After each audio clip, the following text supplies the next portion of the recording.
Hi, my name is Katie DeVries, and I'm the Department Head of Production here at the Illinois Farm. We are going to talk a little bit about overwintering and frost protection.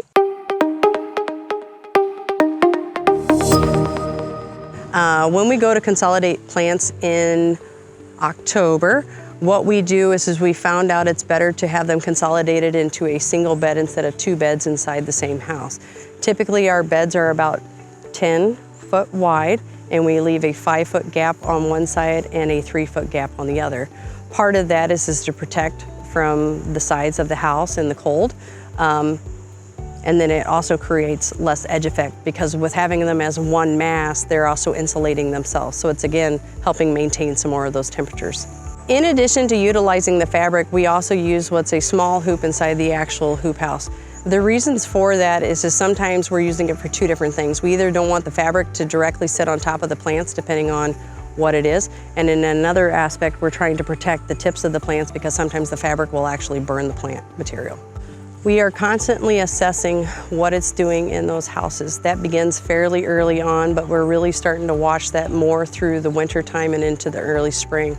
The temperatures have kind of changed on what we look at it. We used to keep what was on top of the pots versus what was in the house to the outside in perspective. Now we're really trying to see what's happening between the pots, the inside air compared to the outside. Depending on how things are warming up throughout the winter time and what that temperature is actually doing, that is how we treat it. So when we notice that the temperature between the pots is starting to warm up, depending on where we're at in the winter time, we may try to cool things off, whether it's opening the doors or peeling back the fabric to try to cool down that temperature. Again, it's just trying to stay consistent as possible.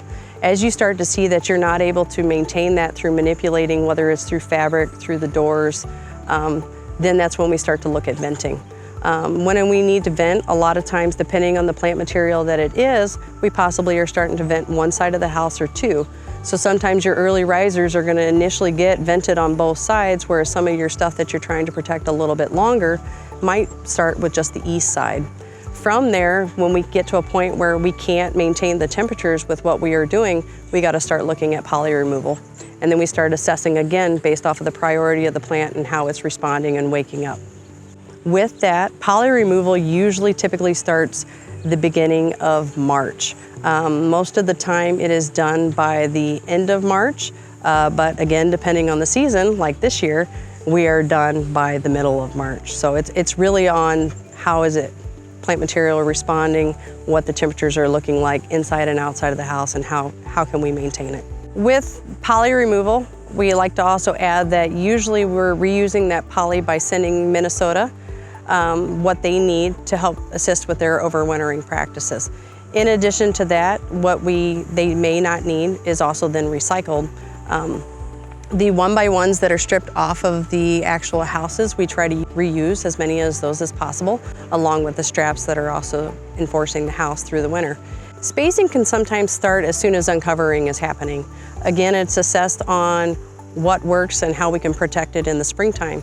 So a lot of times we're going to start with the same things as we consolidated first as we're starting to space. So with that, a lot of times we know that it's okay to start spacing lilacs, burning bush, paniculatas, and we don't have to necessarily worry about that from a frost protection standpoint. We assess what we need to space based off of how can we protect it, what is it, and what are the needs of the plant. Because in the same token, as things are starting to wake up and we know that we can protect it, then you have things that are starting to really be awake, and then you have to start spacing it because then you're also not worried about it from a frost standpoint as a stretching standpoint, and then neither one are shippable.